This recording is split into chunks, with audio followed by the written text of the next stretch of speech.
nagpainit na tayo ng mantika. Lagyan natin ng bawang.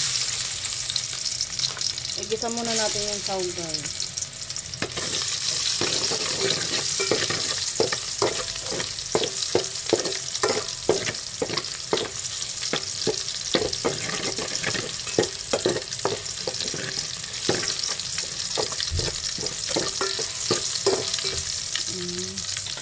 Tapos lagay na natin itong pork.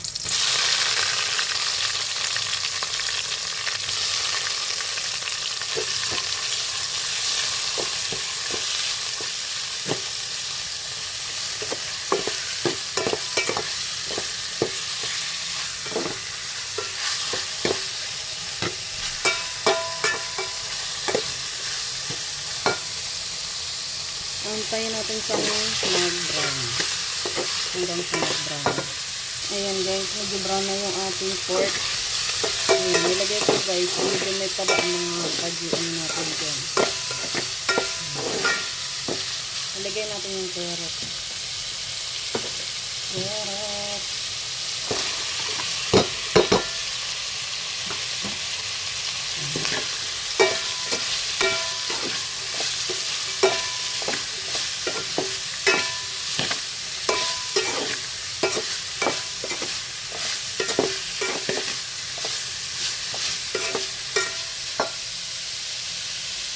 Yung ating sisyan.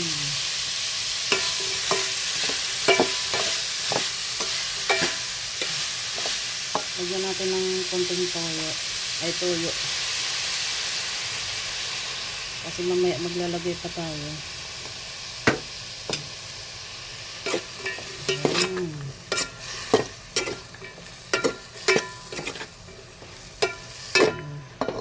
Lagyan na natin. Ayan, paluto na yung carrots guys. Ilagay na natin yung ating cabbage o repolyo.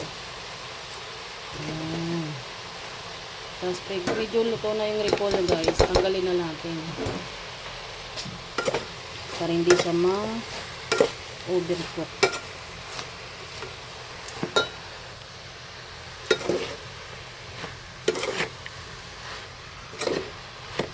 Ayan, ang ganda.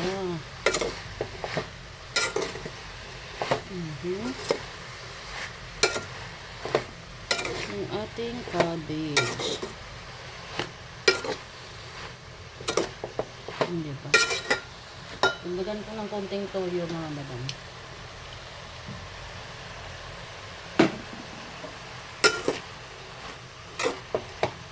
Ayan, pag medyo luto na yung cabbage natin, tanggalin na natin.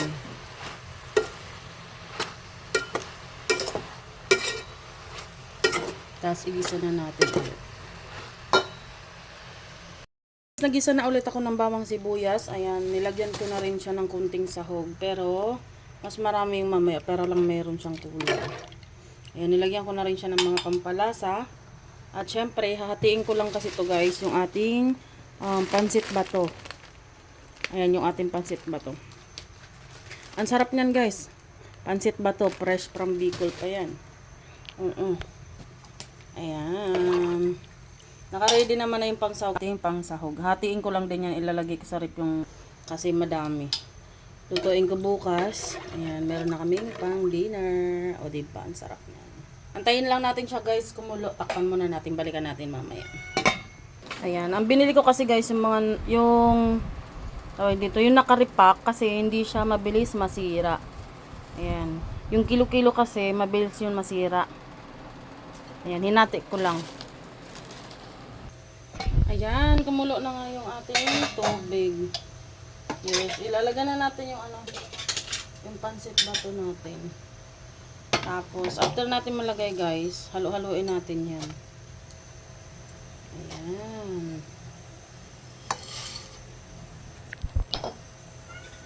Akala nyo malami yung sabaw niyan. Mamaya niyan guys, sisipsipin yan. Ayan, mamaya sisipsipin yung sabaw niyan.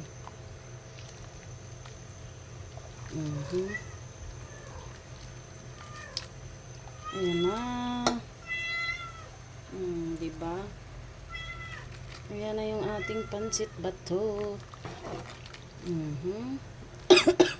Inaan lang natin yung apoy, guys. Inaan. Diba? Sisip-sipin yan. Tapos ilalagyan na natin yung sahog natin. Para magkasabay sila. Ayan, nalaglag na nga. Ilalagay ko na yung ating sahog. Ayan.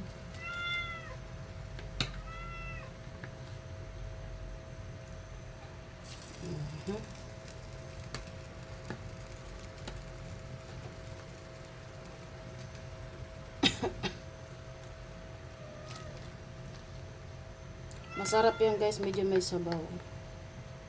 Huwag yung ano, yung tuyong-tuyo. Kasi pangit.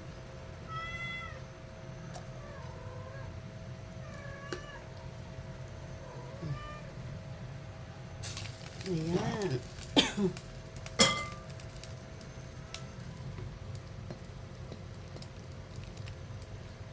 Ayan. Magtira na tayo para yung sunod na lutuin natin, meron pang bansaw.